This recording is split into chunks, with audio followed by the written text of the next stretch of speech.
These are 5 white cards that will always be good in every white commander deck forever. Quick honorable mention for Enlightened Tutor. Hit that follow button if you like this series. I've already done top blue cards and black cards, and generally 5 cards that will always be good in commander, which was actually just the colorless version. Number 1, we've got Smothering Tithe. White 3 for an enchantment. Whenever an opponent draws a card, that player may pay 2. If that player doesn't, you create a treasure token. I've been on record as saying this is one of the most busted cards in commander. I don't think it's like actually bannable, like a problem. I just hate playing against this card, but that means it's good, which is why I play with it. Smothering Tithe is number 1. Number 2, we've got Esper Sentinel. It's an artifact creature human soldier for white. It's a 1/1. Whenever an opponent casts their first non-creature spell each turn, draw a card unless that player pays X, where X is Esper Sentinel's power. One of the themes you'll see in a lot of these, and I talked about this on the Black episode, is that Rhystic Study and Esper Sentinel and Smothering Tithe and Orcish Bowmasters and anything that has a reactive ability to your opponent getting advantage, like playing multiple spells, that's generally going to make the list because it kind of doesn't really matter exactly what they're doing as long as they're doing normal magic things, and everybody plays non-creature spells. At a table, you will always have opponents playing them, and if you get this down on turn 1, it's going to just draw you a lot of cards. 3 cards left, but a quick reminder for you guys that TikTok might get banned forever on the 19th of January, so if you like my content, you want to make sure you keep watching my content, which I would appreciate, hit the link in my bio. Make sure you're following on Instagram and on YouTube. Those are the other places that I make content. Number 3, we're going to go Swords to Plowshares. Oldie but a goodie. White for an instant, exile target creature. Its controller gains life equal to its power. I bought this particular version in a collection I bought recently, and I think it's just very, very, very cool. Look, Swords is a classic card, right? Everybody plays creatures in Commander. I mean, everybody's commander is a creature, which means you'll always have a target to remove.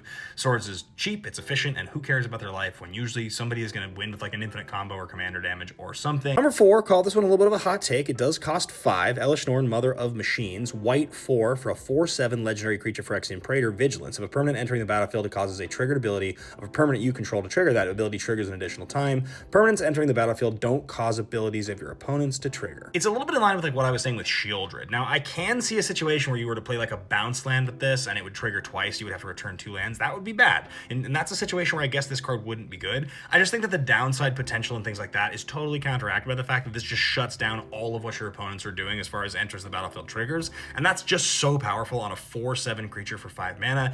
This card's insane. There was a minute, rest in peace, where Sheldon Menery wrote an article about this card being banned before it was printed because he thought it was problematic. That didn't end up happening. I think this card's insane, and for me, it's number 4. One last card left on this list. Quick reminder that all of these cards are sleeved up in perfect fits. You can get them in smoke, you can get them in clear. Those guys are my sponsors. They make the best products in the game. I was buying them for years before they ever sponsored me. There's actually an affiliate link in my bio if you want to pick up any supplies. My 5th and final card, the Steve Argyle Teferi's Protection, actually was from the Sheldon Spellbook sequel there. White 2 for an instant until your next turn, your life total can't change, and you gain protection from everything all permanents you control. Phase out, exile Teferi's Protection. If you've never blown somebody out with a Teferi's Protection, you're just not living. The card's amazing. It's a great design too. It's perfectly balanced. 3 is just the right cost for it. I love a Teferi's Protection. This is one of those cards that kind of can go in every white commander deck forever. So make sure you hit that follow button if you guys like these lists. Thanks for watching, and I will see you on the next one.